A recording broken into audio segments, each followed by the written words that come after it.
Salutations to Holy Mother, the Goddess, whose life is pure, whose character is pure. In fact, she is the embodiment of purity itself.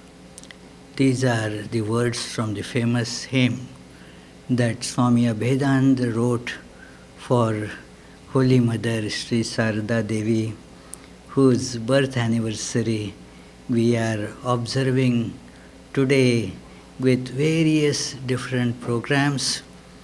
You know, worship is done in multifarious manners.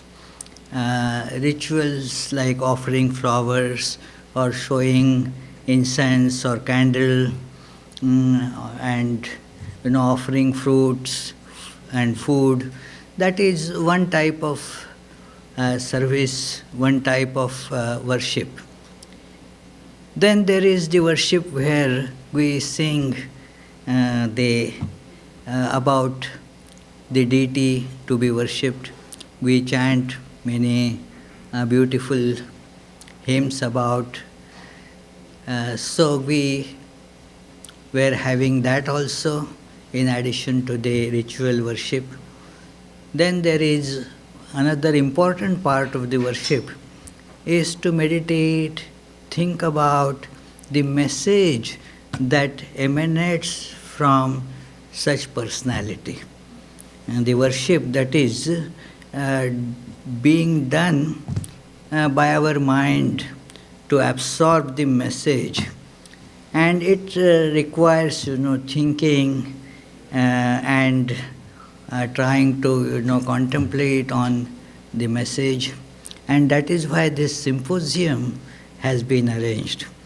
In one of the letters of Swami Vivekananda, he has commented upon the ways that the worship is being done at Belur Math on the occasion of Sri Ramakrishna's birthday. And he says, well, you have done a great job. You have done lot of worship. Hundreds of thousands of people came there and you sumptuously fed them. And that's about it. That's good. But we have to now learn to take the worship at next level, and that is to have discussion on the message of Sri Ramakrishna or Holy Mother. So, taking cue from that, in this worship, we arrange symposiums from learned people who actually study this subject, practice their teachings, and so we look forward to learn from them. In today's symposium on Holy Mother, we have two speakers.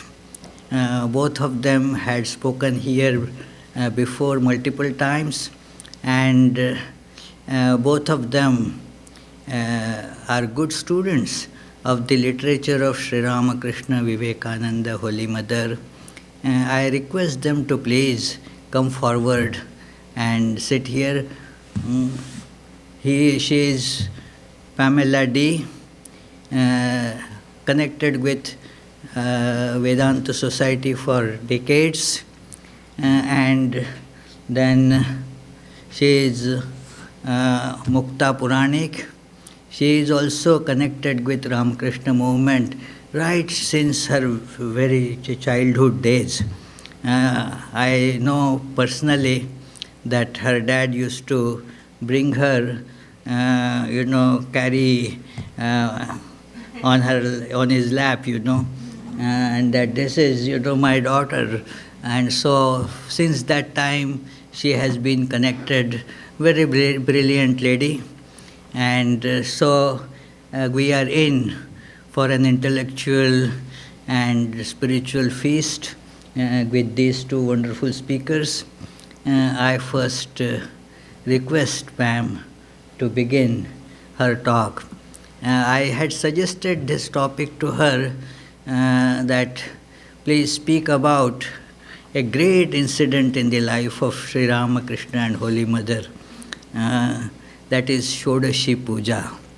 So after a little hesitation, she said, yes, that is such a good topic. And you will see why it is such a good topic to contemplate on.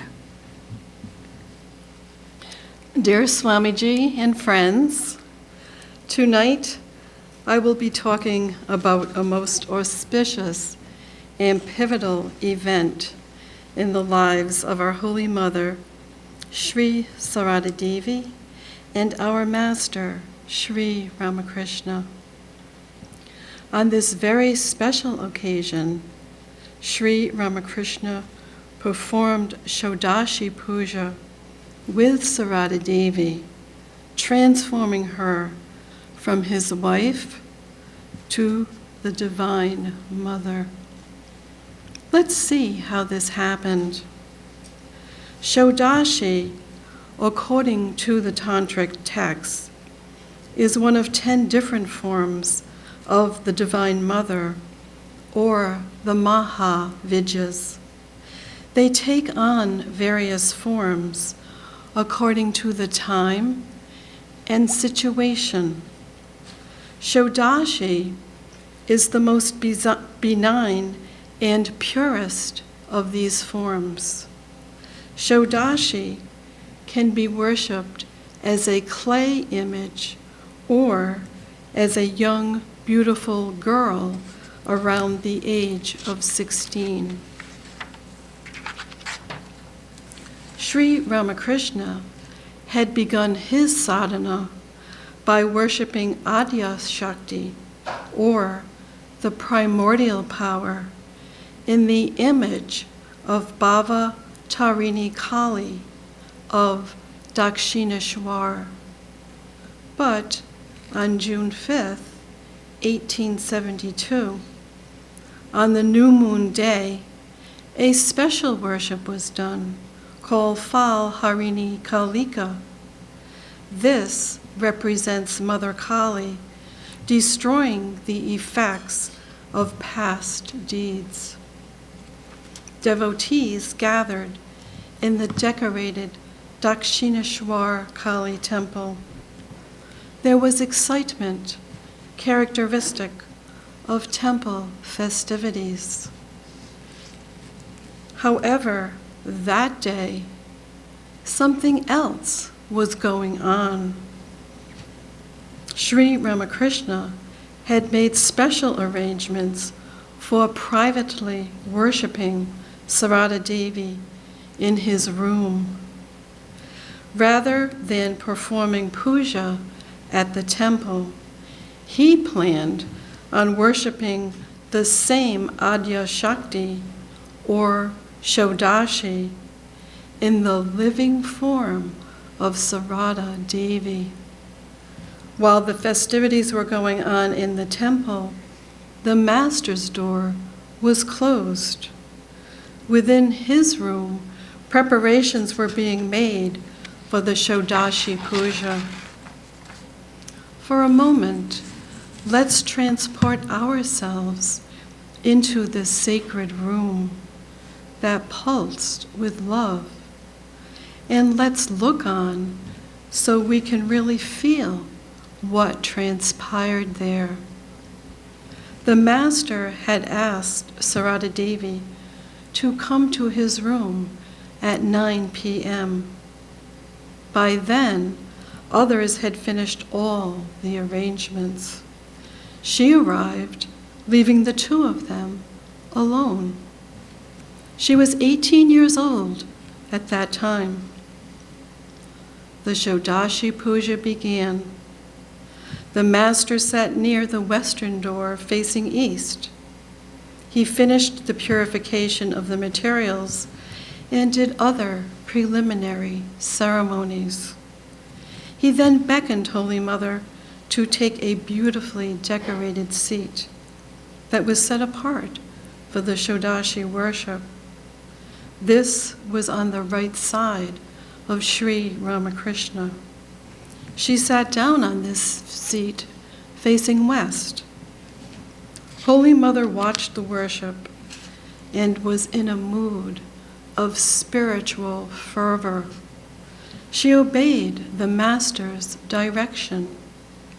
He sprinkled her several times with holy water and said the following prayer of invocation.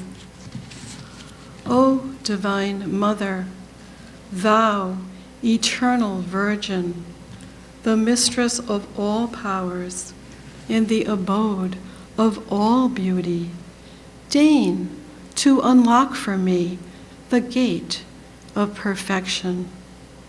Sanctifying the body and mind of this woman, do thou manifest thyself through her and do what is auspicious.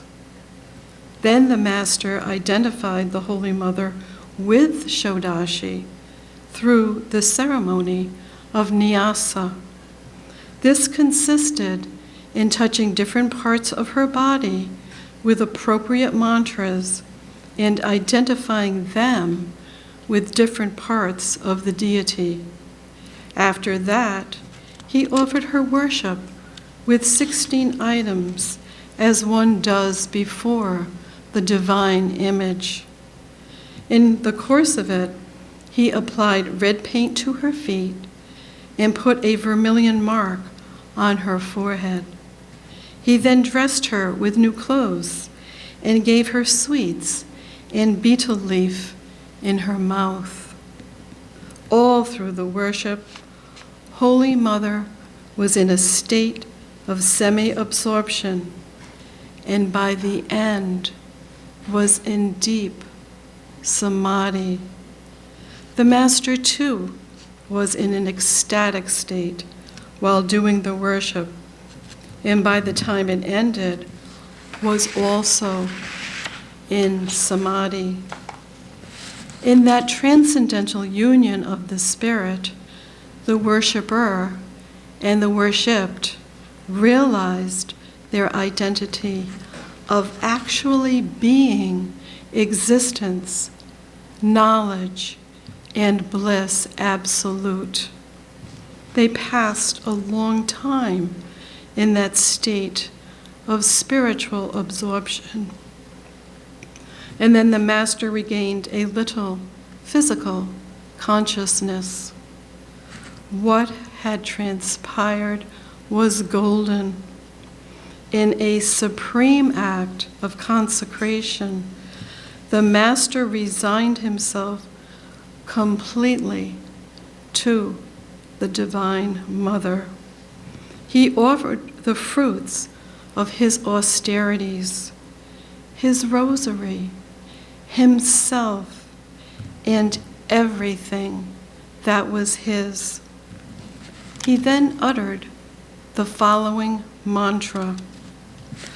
O Goddess, I prostrate myself before thee again and again, before thee, eternal consort of Shiva, the three-eyed, the golden-hued, the indwelling spirit in all, the giver of refuge, the accomplisher of every end, and the most auspicious among all auspicious objects. The worship was now over. After regaining normal consciousness, the Holy Mother bowed down to the Master mentally and walked away to her room in the Nahabat. Thinking of this auspicious night brought to my mind a beautiful poem by Rumi, a 13th century Persian poet. Quote, "Those who don't feel this love pulling them like a river, those who don't drink dawn like a cup of spring water, or take in sunset like supper, those who don't want to change, let them sleep. This love is beyond the study of theology, that old trickery and hypocrisy. If you want to improve your mind that way, sleep on. I've given up on my brain. I've torn the cloth to shreds and thrown it away. If you're not completely naked, wrap your beautiful robe of words around you and sleep. End of quote. Holy Mother and Sri Ramakrishna had such a love, and the significance of this great rite on the lives of these two souls can hardly be overestimated.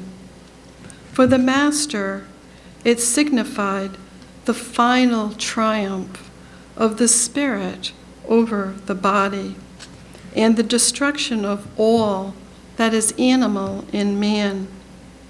It marked the spiritual conclusion of his spiritual strivings and his establishment as divine man.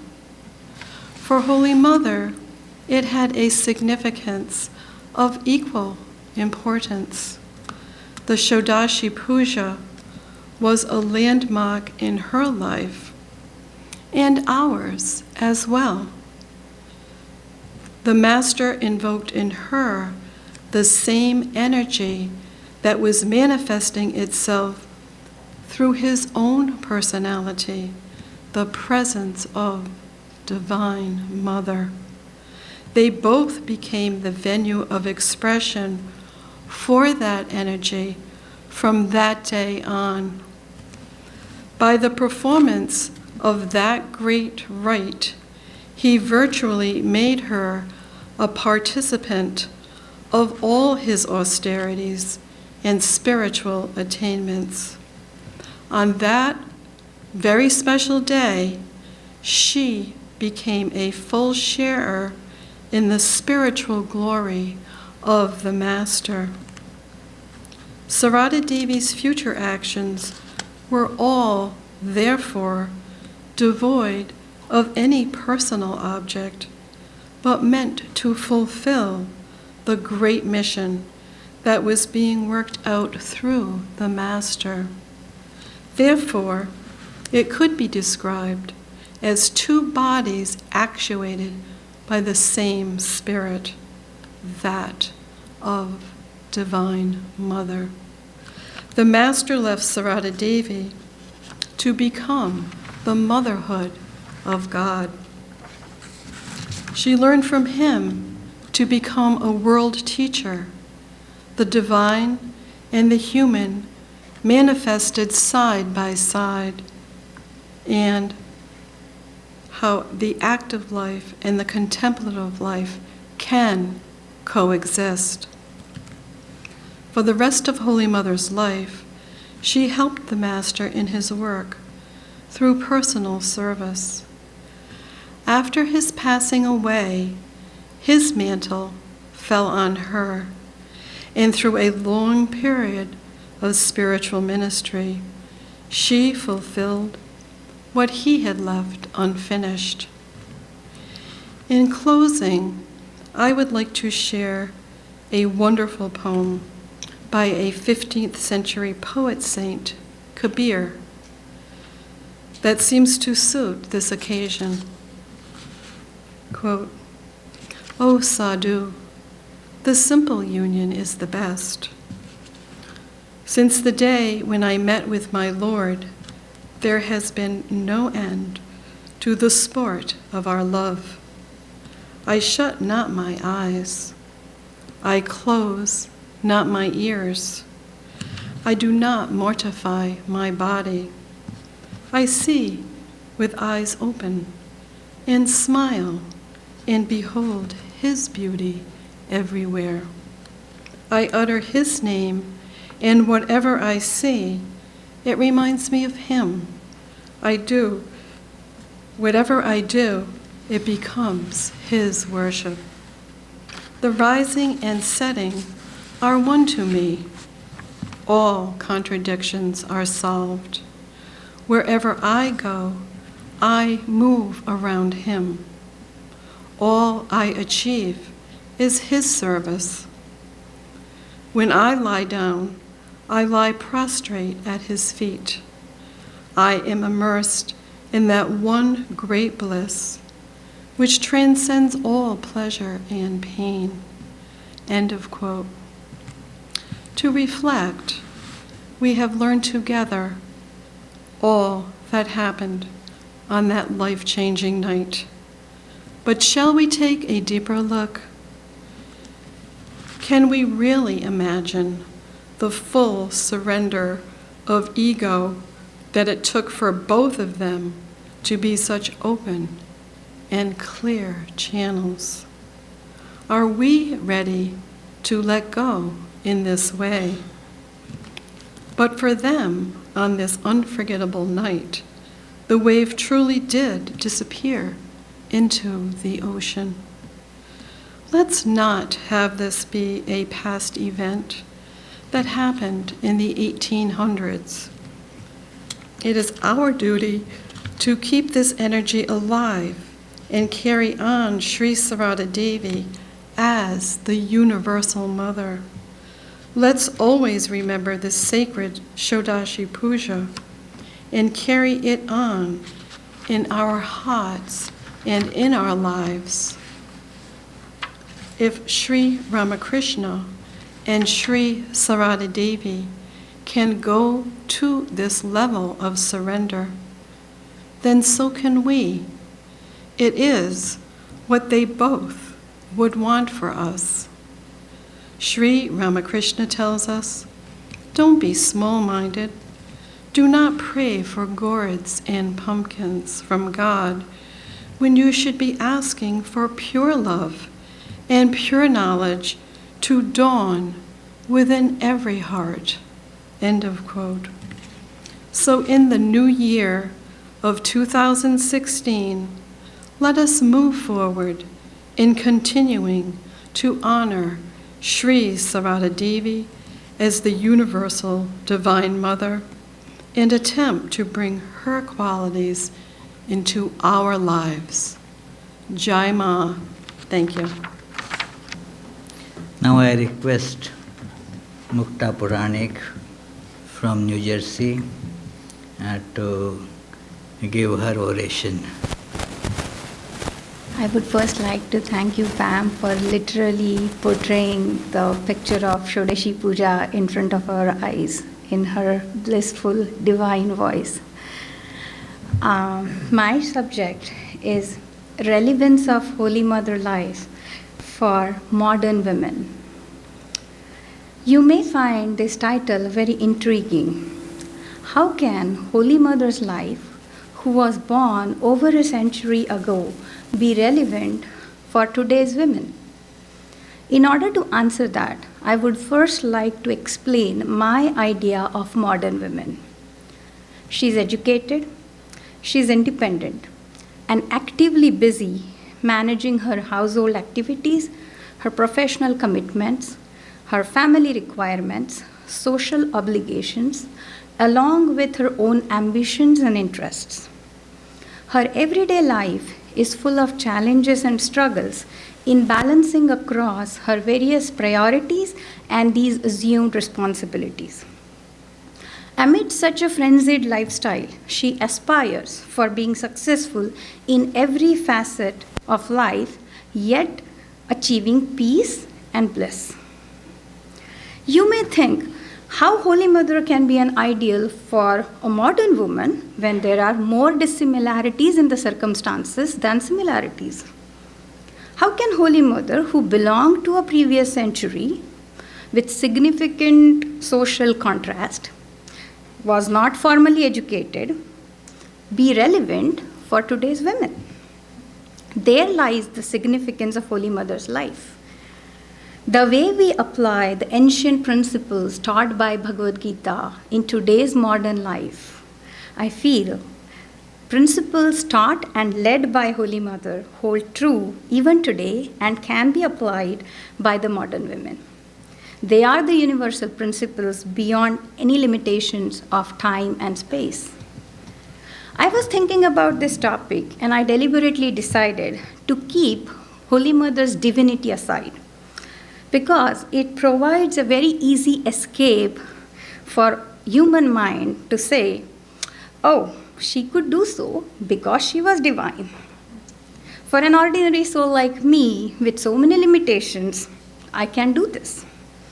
So I focused on studying the aspects of her life that are directly applicable to today's women in their everyday lives.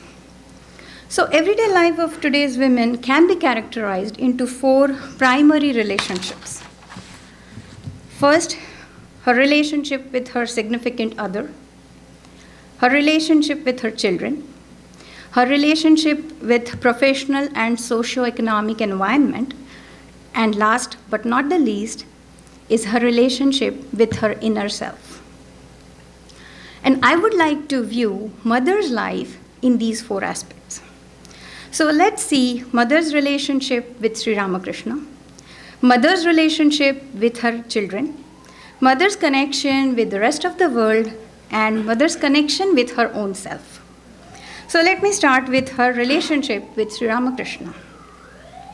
Holy Mother shared an extraordinary relationship with Sri Ramakrishna based on spiritual foundation, mutual love and respect, and was completely devoid of ignorance and bondage. This marriage served no human purpose for either of them, but fulfilled a divine mission, as Sarada was destined to continue Sri Ramakrishna's work of spiritual ministration after his death. Modern women should learn from this to divinize their relationships with the significant others and to join hands in common goals of their lives. When young Sarada was living in her maternal home in Jairambati, she heard rumors about Sri Ramakrishna's insanity. Ordinary villagers could not differentiate the supreme level of God intoxication and insanity.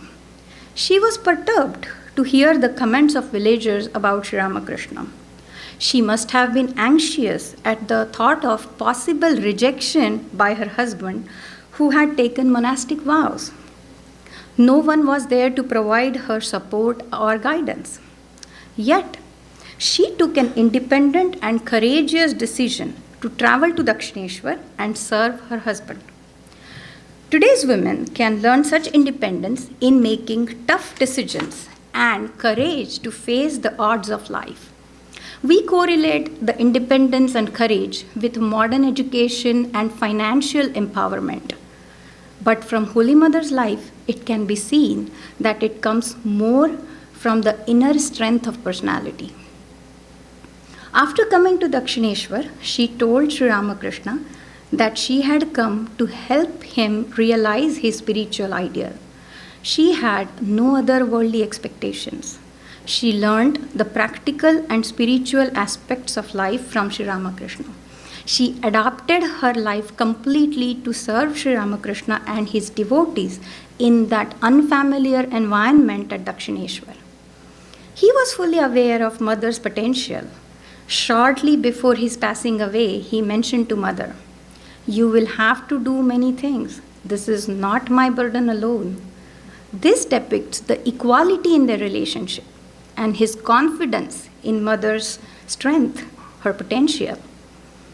They both transcended this relationship to the spiritual plane based on pure love, complete trust, and utmost respect for each other. Their relationship had certain characteristics which are relevant for modern women. They are sharing each other's goals and aspirations, unconditional love without expectations, trust and respect for each other, and willingness to adapt with the changing circumstances. In spite of extreme love and devotion for Sri Ramakrishna, Holy Mother had no attachment. This was revealed in her remark when Sri Ramakrishna left his body. She cried, "O Mother Kali, what I have done, that you have departed, leaving me alone in the world. She grieved not because her husband had left her body, but her chosen deity had left her. That shows us a journey of her attitude towards Sri Ramakrishna, from a husband to a teacher, to a spiritual guru, to the chosen idea. Modern women should learn from Holy Mother how to divinize their relationship with their significant others and practice discrimination in their day-to-day dealings by clearly understanding what is permanent, what is impermanent. This will not only enhance their secular life, but also provide them a path forward for their spiritual progress. Now let's try to focus on mother's relationship with her children. Holy Mother had no biological children, but everyone who went to her experienced the infinite love, which was much more than the love of their biological mother. Biological mother's love for her children is limited by the biological relationship. Holy Mother's infinite love has the strength to embrace even a stranger as her own. The power of Holy Mother's love engulfed one and all without making any distinction of caste and creed, rich and poor, good or wicked. We can see Holy Mother's interactions with her children who were of different nature, temperaments and backgrounds. But her love was same for everyone. We see this in various accounts of Holy Mother's interactions with her children, like Sri Ramakrishna's monastic disciples, many householder disciples, her women companions, villagers of Jarambati, and even a dacoit, to name a few. Mother's infinite pure love brought a positive impact in each one of their lives. She embraced Sister Nivedita and all other Western women devotees who called upon her as mother as her very own. This was a giant step taken by Holy Mother, especially considering the social customs of that time where foreigners were considered as outcasts in India. We can learn to expand our heart and use our innate capacity to love everyone, especially as we live in an increasingly complex and competitive world with incredible diversity and even wickedness. When there is pure love, it helps to build oneness, removing the conflicts. This love can become our essential nature and will be helpful in successfully nurturing all the relationships, emotional, professional, or social. Interaction with people will become pleasurable for us as well as for others. This topic will not be complete without mentioning Mother's relationship with Radhu. Radhu was the worldly anchor for Holy Mother to continue her divine play after Sri Ramakrishna's passing away. Radhu and her mother were great troublemakers in her life. They both caused physical, mental, and emotional agony to Holy Mother. But she never gave up. She was never depressed. She taught how to maintain equanimity of mind in unfavorable circumstances. She was the embodiment of patience and perseverance, love and affection, compassion and dispassion, forgiveness and forbearance. We need to learn these attributes from the Holy Mother in dealing with trying circumstances with our children, like their idiosyncrasies, their disabilities, and even their faults. After mentioning Holy Mother's love for her children, I would like to end this topic with her advice to one woman devotee about love. She advised, "Do your duties to all, but love you must not bestow upon anyone except God." This was her attitude to look at all her kids. She was looking at all her children as divine, as Narayana himself. So, this is the fundamental advice for all the modern women. Divinize the love for your own children and then extend that pure love towards everyone around you. Now, I would like to move the focus to Holy Mother's interactions with the rest of the world. She was full of compassion and love. It was manifested in her life even as a little girl. She could not see agony and always had an attitude of service to help afflicted people, without caring for herself. She adapted herself to the given circumstances very easily and quickly, but did not move away from her modest way of living. She led an extremely simple and practical life, but never compromised with her ideals. She lived in Kamarpukur after Sri Ramakrishna's passing away as per his instructions. She had to face a lot of social criticisms for not following the social customs of a widow at that time. But due to her faith in Master's words, she had a composed behavior in that socially hostile environment. Modern women should learn to firmly stick to their ideals in the middle of difficult circumstances while maintaining an attitude of service and simple lifestyle. Her life in Jairamvati with her brother's family was stressful physically as well as mentally. Her brothers always expected monetary benefits from her. She tactfully managed her dealings with her family, devotees, and monks by taking care of their respective and diverse needs. We can learn some management techniques from Holy Mother to resolve a very common problem of managing people with conflicting interests at our household level or at professional levels. She understood the needs and limitations of people and dealt with them accordingly while keeping a complete selfless attitude. We too need to be sensitive to our surroundings and interact accordingly while being selfless. Holy Mother was the power behind Ramakrishna order. Though she was not actively involved in administration of the order, senior monks and devotees always consulted with her on crucial matters. She promoted women's education in India. She wholeheartedly supported Sister Nivedita's venture of starting a girls' school in Calcutta. She encouraged the students by visiting that school. She was far-sighted, independent, and visionary. Inspired by Buddhist monasteries, she prayed to Sri Ramakrishna for the well-being of monks, foreseeing their future needs and growth. Modern women are also equipped with strong education and organizational and social skills. What is required is the boldness to have the vision, humility to learn from others, and the strength to lead as exemplified by Holy Mother in her ministry of Ramakrishna order. In the latter phase of her life, Holy Mother interacted with many disciples coming from many regions of India or from Western countries. She did not know their language or culture, but still they could communicate with her and enjoy the selfless motherly love. This teaches us one can remove all the barriers in communication through transparent heart and pure love for other person. Modern women can learn that language of love is universal and can be important instrument in helping them to deal with their diversified and complex surroundings. Mother's interactions with the world can be clearly understood from her last teachings. It is not only her last and most important message, but her life is an illustration of that message. Quote, "If you want peace, do not find faults with others. Rather, learn to see your own faults. Learn to make the world your own. No one is stranger, my child, the whole world is your own." This advice is particularly helpful to the modern women who can minimize stress by practicing this principle.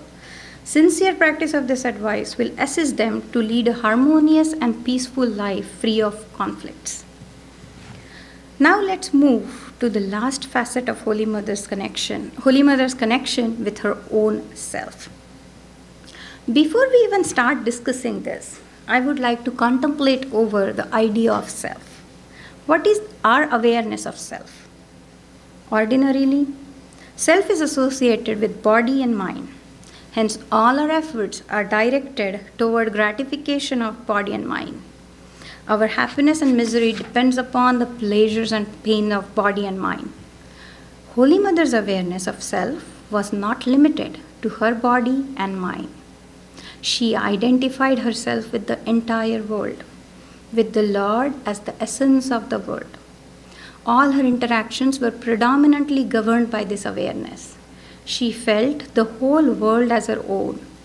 She could deify all her worldly relationships. Hence, when we look at Holy Mother's life at various stages, the most predominant aspect of her life is her unselfishness.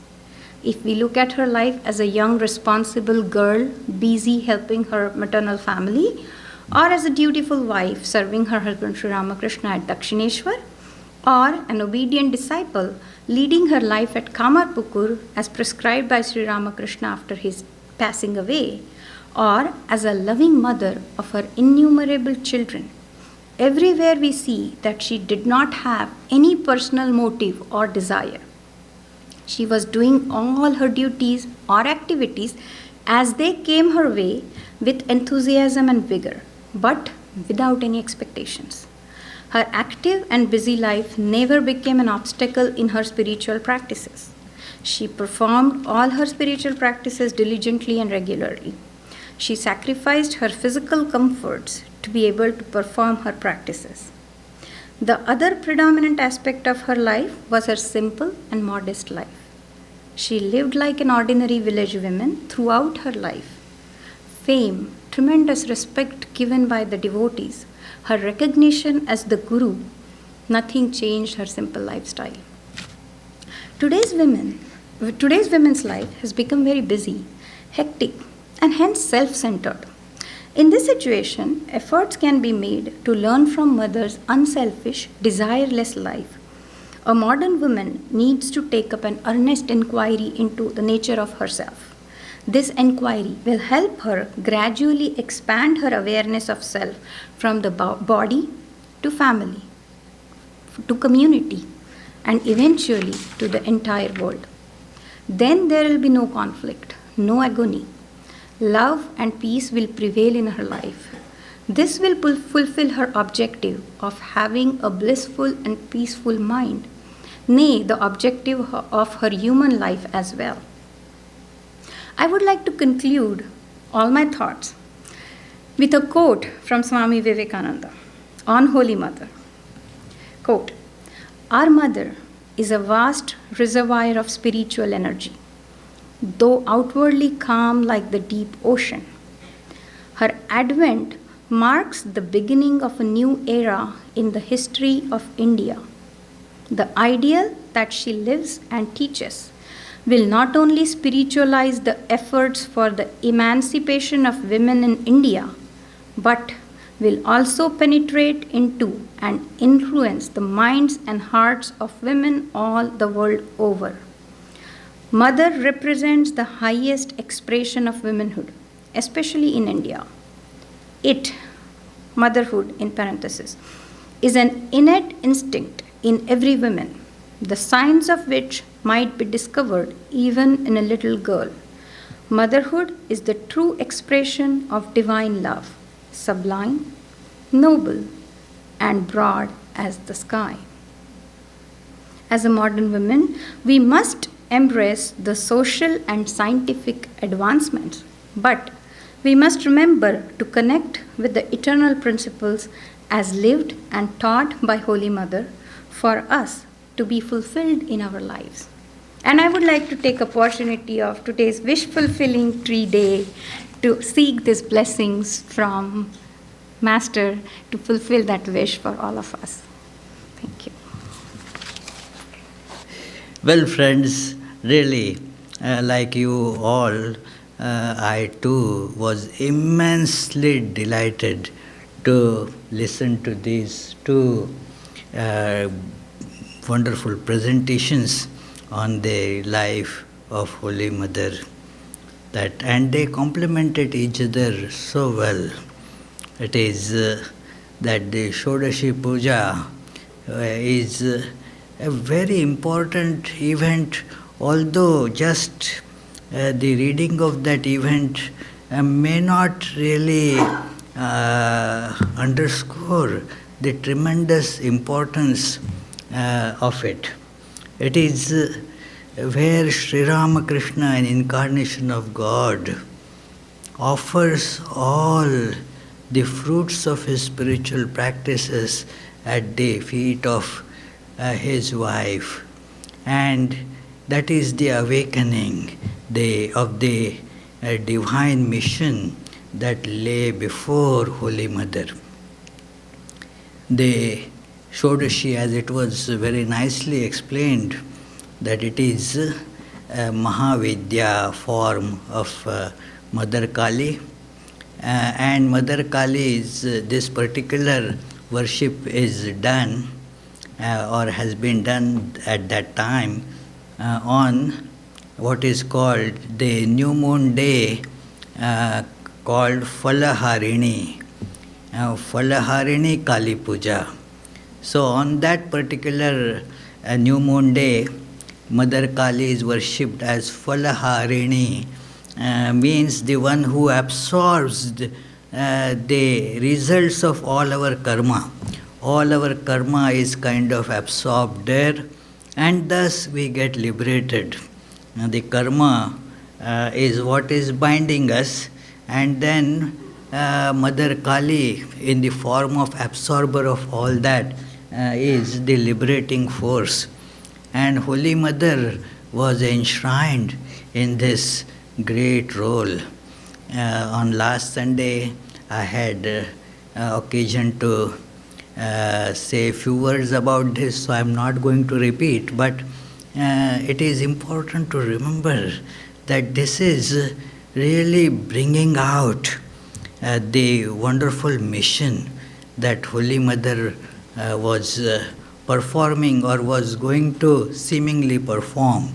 And it is all these appliances running on electricity, as you see, but then there has to be electricity first.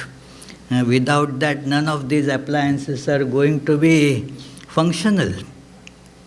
And Holy Mother is that power, because of which all that you are able to see with these lights, you are able to hear my voice through the amplifier, you have the heat going on in the room. All these are functions really based on the power that actually is not seen. Are you seeing electricity per se anywhere?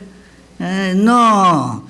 But all that is happening is the result of that. So that was really the great achievement of that Shodashi Puja, that the Mother became now the guiding force for humanity. It is indeed, as we come to the next wonderful discourse again, that in such a short time, Mukta very succinctly told the role of Holy Mother, and I like that she deliberately kept aside that she is divine Mother and God incarnate. Let us forget about that. Let us just look at her life. Yeah, very important thing, that here we see her as a practical ideal.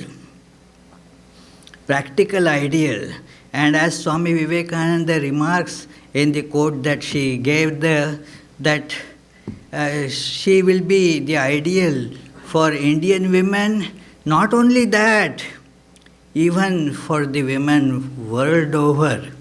And after this, as Swami told me, that he contemplated on that and on this sentence of Swami Vivekananda, and he had a big objection to this statement of Swami Vivekananda, that no, not only for women, for everyone. Yeah, that this is a very practical ideal. Holy Mother was not teacher or an ideal just for a gender specific this role, but really for everyone. If you hear, again just repeat in your mind what you heard from Mukta. Do you find anything that is just specifically useful only for women? It is really useful for each and every one. In fact, it transcends not only limitations of gender, but also limitation of age. Everybody, even a child, has all these, the four aspects that she was speaking. And even a mature, say, 90 or 100-year-old person, same various relationships, and then in and through that, how we can utilize each of these in the best possible way, and without really bringing in too much philosophy.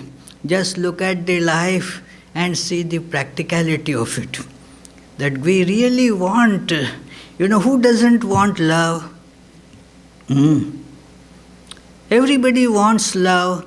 Everybody wants to love. Everybody wants to be loved also. It is, and what this hinges on, a very important point. This hinges on unselfishness.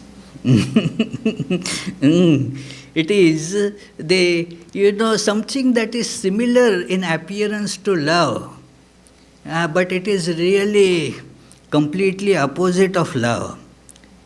That gets passed for love in many cases. In fact, all of us try to pass our attachments for love, which are completely two different things really.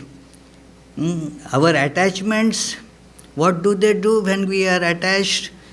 What we call love really demands. Ask, I want this and I want this and I want this from anywhere. What she called as significant ones in your life. So whatever are the significant ones in your life, what you do? What do we do about them? We love, but as expression of our needs. I want this, I want that. And this is, therefore, it actually is opposite of love. Love gives. Everybody can, appreciate this. Love gives, and attachment demands. So if we really want love, if we want to love and want to be loved, what has to be done? Give up the demands, give up this idea of seeking and making our love dependent on what we get.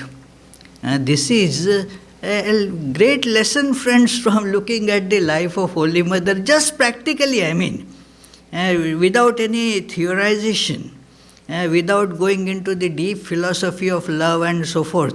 The very practical characteristic of love demands this, that if we want it, what we should not have, John? Yeah, if we want love, what we should not have?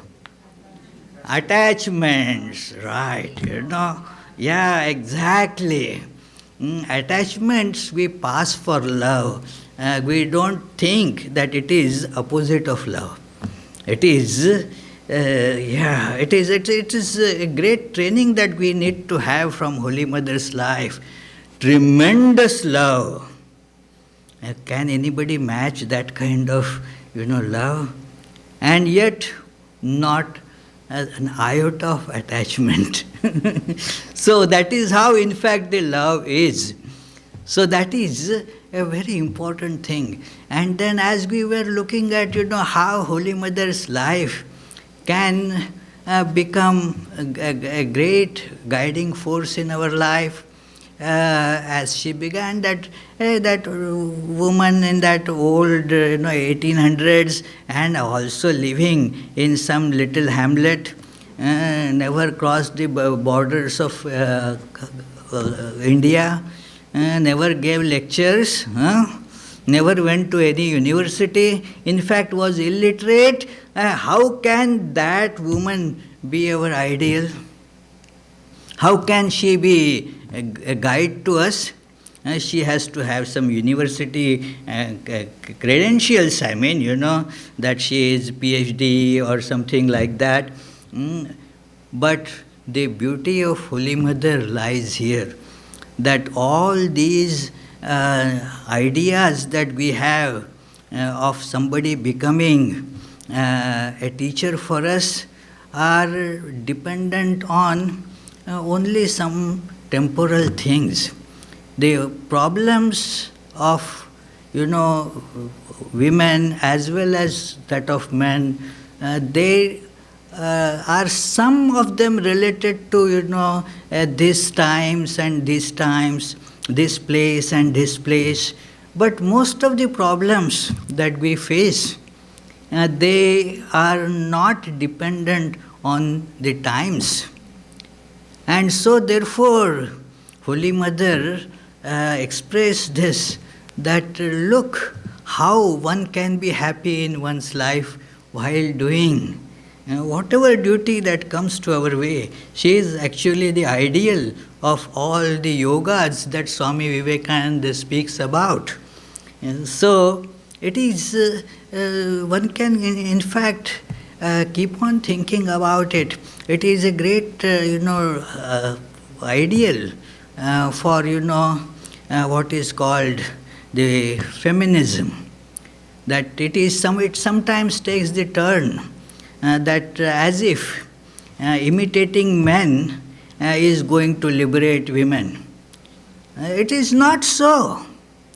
In fact, it shows slavery to men. If I am, as a woman, want to imitate men in everything, if man can do it, I will do it, then it is really following men. It is not really liberating, but getting into the same ditch that men would be going into. So, it is, you have to find out the real niche. The best way for orange to develop is not to imitate an apple, It is a very important aspect.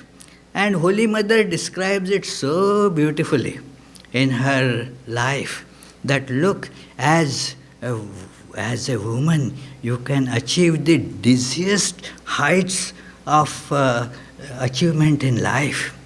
You can become the God. You can become the happiest person, a fulfilled person, a most compassionate and loving person, while remaining a woman. It is not that you have to, get rid of that. It is very important to see, therefore, that how one can become ideal. One can follow that ideal in whatever circumstances. So, let us pray today to Holy Mother for giving this blessings on her. May the power, just as electricity is entering in these light bulbs and enlivening them, if there is no electricity, these fixtures, they will be all dark. It is only when we connect them to power, then they become lighted. So let these fixtures, our own bodies, our own personalities, let them be connected to this source of power called Holy Mother. And you will see the results, friends. The results will be right there. They will become not the dark personalities, but illumined personalities. So, let us pray for that. Let us strive for that on this auspicious occasion. Friends, this is my prayers. This is my wish. And again, this I conclude with this prayer. Jananim Saradam Devim Ramakrishnam Jagadgurum Padapadme Tayo Shritva Pranamami Muhurmuhu. I salute Sri Ramakrishna and Holy Mother again and again. Seek refuge in their lotus feet again and again.